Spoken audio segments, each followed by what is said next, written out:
I mean, the really, really, really hard work, as far as like the scary stuff on section 29 is done. There's still a lot of work to do, but like the scary stuff is done.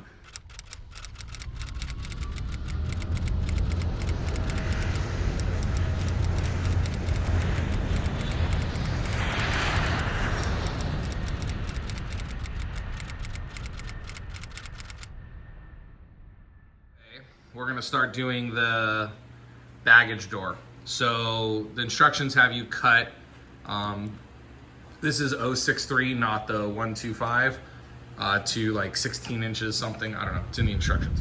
Then you butt it up against this piece here, and then it should be offset by a 1/16 of an inch, like something like that. So what I've done is I've clecoed it to what I believe is approximately a 1/16 of an inch. And then 063 is basically a 1/16 of an inch. I mean, 0.625 is a 1/16 of an inch, but 063 is close enough. So then what I'm gonna do is, before I match drill all these holes now, I'm gonna remove this. I'm gonna lay it flat on the table here, and I'm gonna use this as my 1/16 of an inch guide to set it perfect, and then I'll start match drilling. All right, so I got like 6 clecos in, like I showed in the pictures on the table. So now I have my 1/16 offset. Now I'm gonna finish up the rest of the holes with it clecoed back onto the airplane. So then for this piece here, I did kind of the same trick. I actually, I took a scrap piece of metal here, I clamped it so then it was perfectly flush here, because if this is 1/16 of an inch and that's flush, and then I used this to get my distance there, clamped it, and then drilled those 6 holes. So this looks perfect. So you just saw how I set up kind of a jig to cut this on the band saw, and if you take your time, you get a perfect joint between these 2 pieces. It was probably off by a 64th maybe, and I just filed that down, and now it's absolutely perfect. Take your time. This is the stuff that matters. All right, y'all, so I'm at a point now where I have done all match drilling that I can do. Not the front, I'll explain that in a second, but you do all the match drilling here, and then because I hadn't, if you remember earlier, I did not drill these holes using the template. So what I did is I clecoed this up front here, and I put the front side skid on just to set the angle of the firewall and make sure that I've got, you can tell up there, I've got just maybe a 1/16 of an inch, maybe a 1/16 to an 1/8 of an inch, and I can trim that a little bit if I wanted, but I didn't want it too far back. So now that I've got this longeron positioned where I wanted it, it all fits perfectly. I drilled these a few minutes ago, and I just drilled them, I match drilled them to, I'm calling this the armrest. I don't know what the part number is. So now that that's match drilled, and all of this, there's some parts that you don't final drill yet, match drill. And you know, technically this kit is final sized, but I still, a lot of the holes needed to be matched up. So now it's time to do some of the side drilling. So I have to double check the plans, but I think I only side drill through this skin, because I technically haven't done this skin yet. It's just there for fun. So I think I do all of this, and then I think I do this up to here, and then all of this stuff waits for the tail cone. And then same on the other side. I just haven't done anything on this side yet. I want to completely finish this side because that's the shorter longeron. So if I have to order a new longeron, at least it's the shorter one. It might save me a couple dollars in shipping. Maybe it'll be $400 to ship instead of $500. So I'm hoping I don't mess that up. The only thing I want to do is, see there's a little gap in there. I just want to fix that curve. I want to pull this out and recurve it a bit, just so I get that really nice smooth curve right here. I don't want that buckle you can see when I push on it. So I'm gonna fix that. Technically, yeah, but I think the skin will conform to the angle stock rather than the angle stock conforming to the skin. So I'm gonna fix that. And then I'm gonna reread the instructions and do that drilling there. And then assuming that all goes well, maybe tonight or maybe not tonight, I'll do the same thing on this side. So I haven't fully clecoed this side yet, so I'll fully cleco this, final drill all the holes, top drill, and then side drill, I think. But I'll update you as soon as I have an update.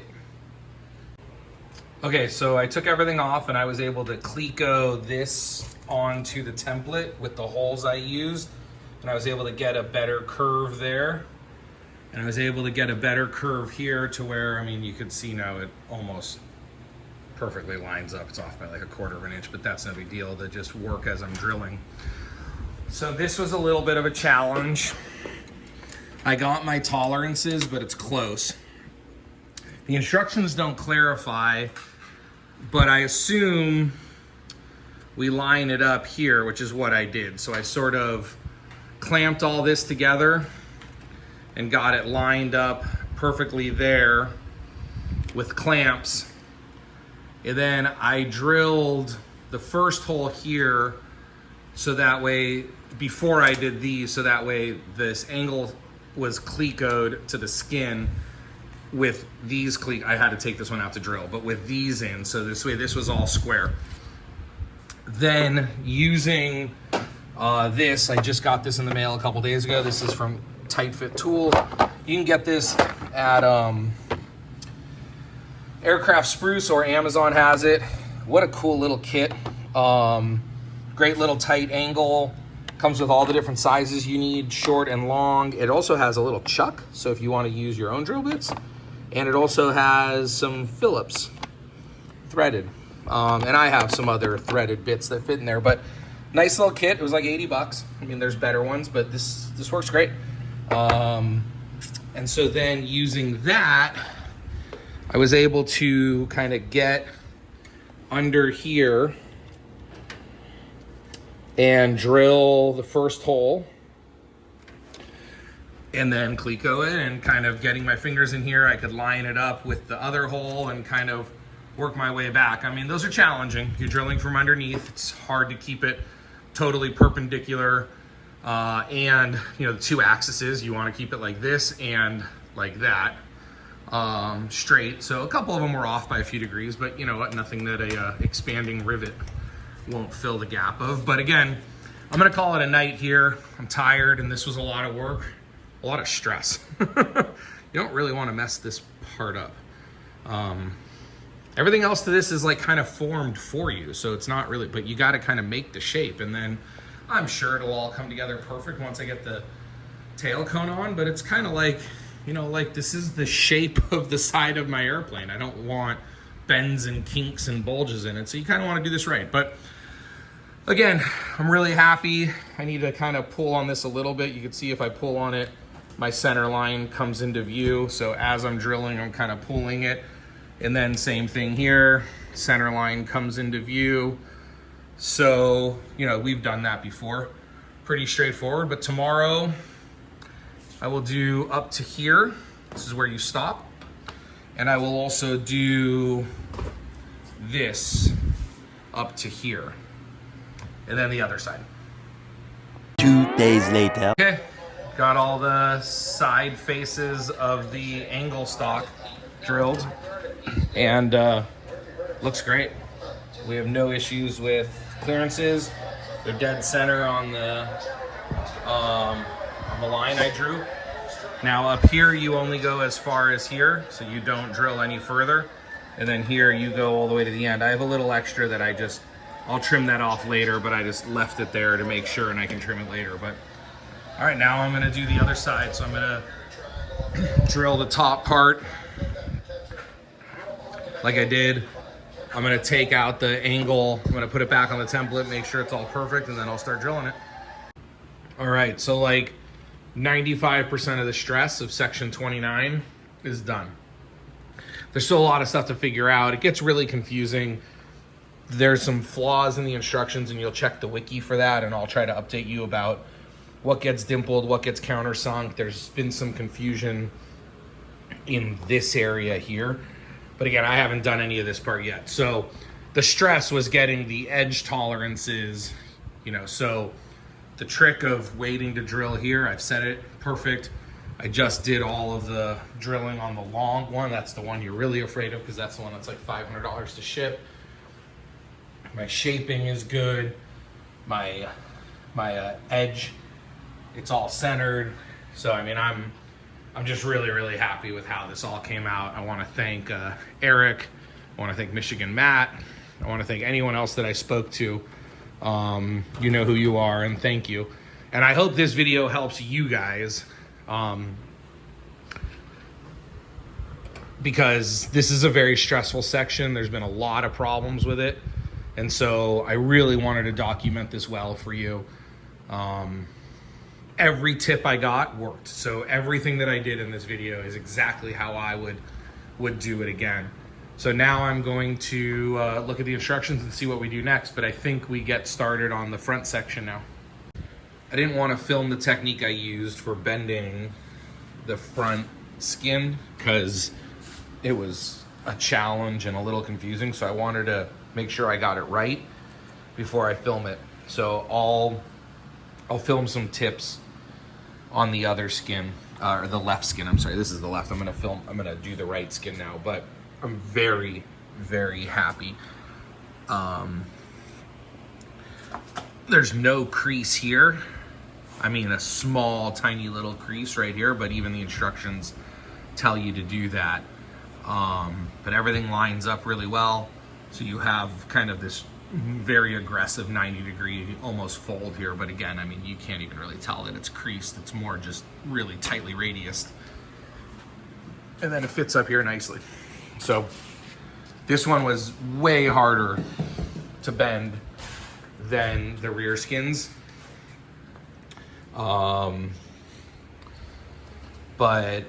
now that I know what I'm doing, I think I'll be able to do the next one a little faster. The first one took me about 2-3 hours just from setting it up, taking it off, setting it up, taking it off. So I'll give you some tips here coming up. Okay, so the instructions have you set this up differently. They have you set it up where the T shape is on the outside. I tried that multiple times on the other skin and found that to be very difficult. I couldn't get good grips. I couldn't get C-clamps. I just couldn't get stuff to stay. These vice grips would grip it, but then they would slip off because they were coming in from this side. So I ended up doing it this way on the other side. I also, I just don't have the right woodworking equipment, and it's fine. If you can make a more beveled edge, a 45-degree angle here, you'll be fine. I kind of chipped away at it with an X-Acto knife. I made a little more aggressive, you could see a little more aggressive cut into the channel. That helps. These kind of C grips or these vice grips are kind of just there to hold. These C clamps really hold it on tight. And then I've got 2 vice grips for twisting and bending. So the process is going to be very similar. You kind of bend it up and push down, and bend it up and push down, and bend it up and push down. You know, just keep working it, working it, and working it. And I'll show you, maybe I'll set the camera up, but then basically what ends up happening, after a certain point in time, you kind of feel that it's starting to give a little bit. It's amazing how much more confidence you have doing it for the second time. So I'm just gonna keep working that off the camera. It'll probably take me another 15 or 20 minutes. And then you gotta hammer this side a bit to kind of lock that in.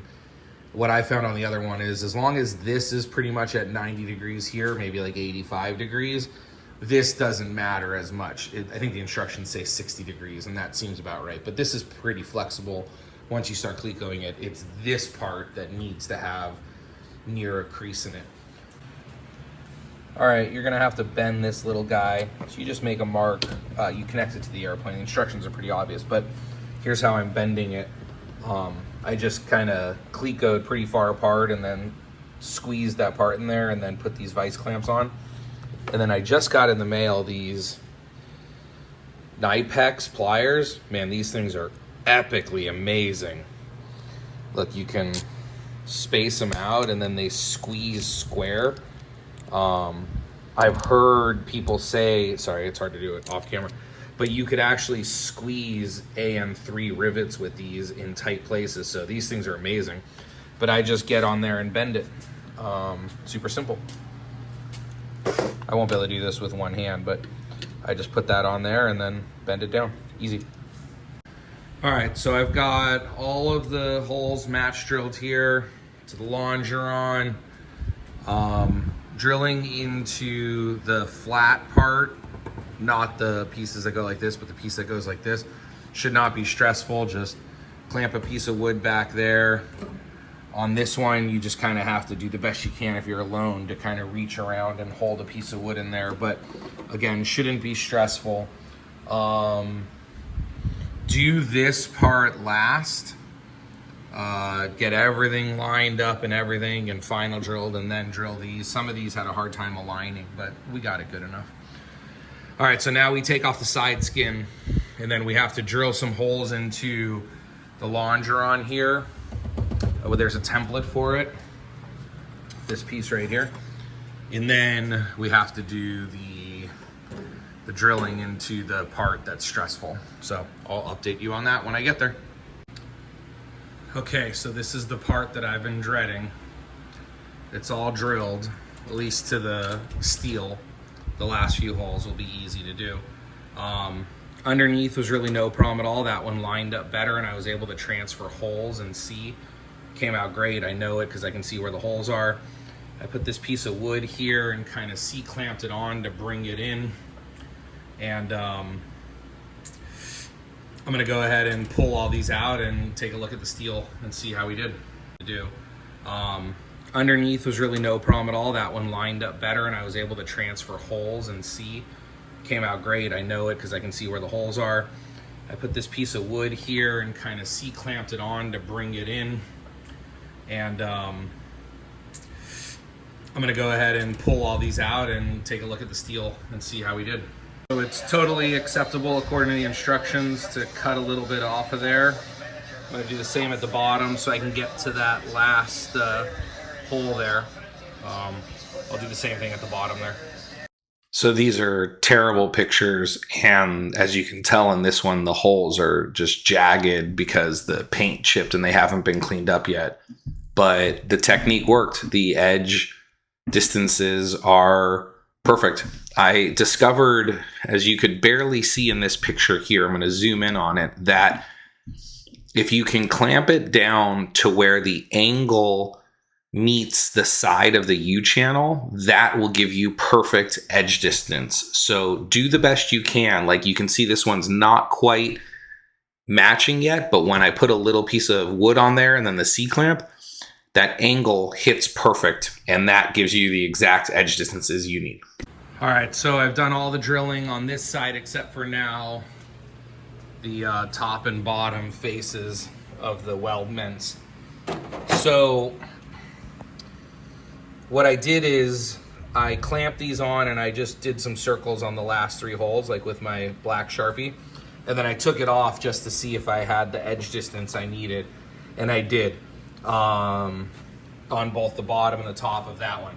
When this is done, then I'll do the same here. Now I know for a fact, I can feel it in there just from feeling the other one. This one fits better than that one. So I should not have any issues. I shouldn't need to clamp this one as much as I had to clamp that one, but I will do the same thing. I will draw some circles on here and then remove this and look to see if I have the edge distances naturally. If not, then I'll clamp it a little bit and then I'll be able to look through the holes and see like this. You could see like I can move the hole a little bit.